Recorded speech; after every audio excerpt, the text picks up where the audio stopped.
नमस्कार दोस्तों, आज हम जानेंगे एक छोटी सी कहानी। हमें अपने कर्मों और कर्तव्यों के अनुरूप ही फल की प्राप्ति होती है।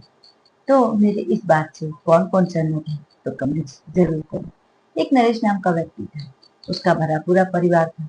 एक दिन उसके मन में ख्याल आया कि क्यों ना वो प्रभु दर्शन के लिए एकांतवास में जाए और प्रभु की भक्ति में लीन हो और प्रभु से दर्शन दे।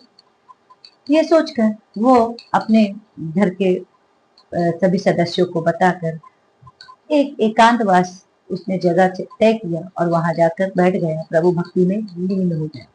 उसकी पत्नी घर के पूरे कार्य को करती, सभी चीजों का निर्वाह बहुत ही अच्छे ढंग से करती और उससे फ्री होकर वो अपने पति के लिए भोजन भी ले जाया करती थी। इसी तरह दिन बीतता गया।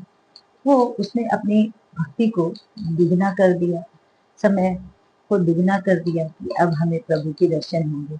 इसी तरह उसकी पत्नी दिन रात एक करके अपने घर के कार्यों को करती और अपने पति की भी सेवा करती। इसी तरह एक दिन वो अपने घर के कार्यों से निर्वृत्त होकर अपने पति के लिए भोजन लिए जा रही थी।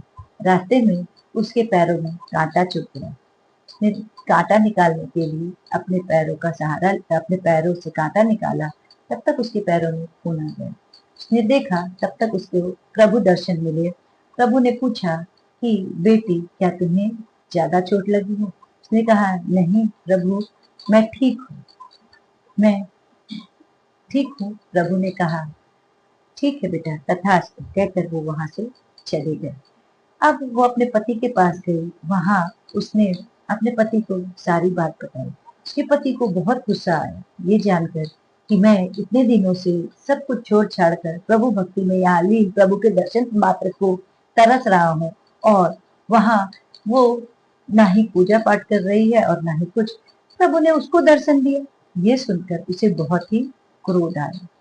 तो देखा आपने प्रभु भक्ति का मार्ग, हम किस तरह से प्रभु भक्ति का मार्ग प्राप्त कर सकते हैं, ये तो हमारे ऊपर है। मेरे इस कहानी से कौन कौन सहमत है और इसका शीर्षक क्या हो सकता है, कमेंट्स में जरूर लिखिएगा। मैं आपकी कमेंट्स का इंतजार करूंगी। इस चैनल को लाइक तथा फॉलो जरूर कीजिएगा। Thank you so much.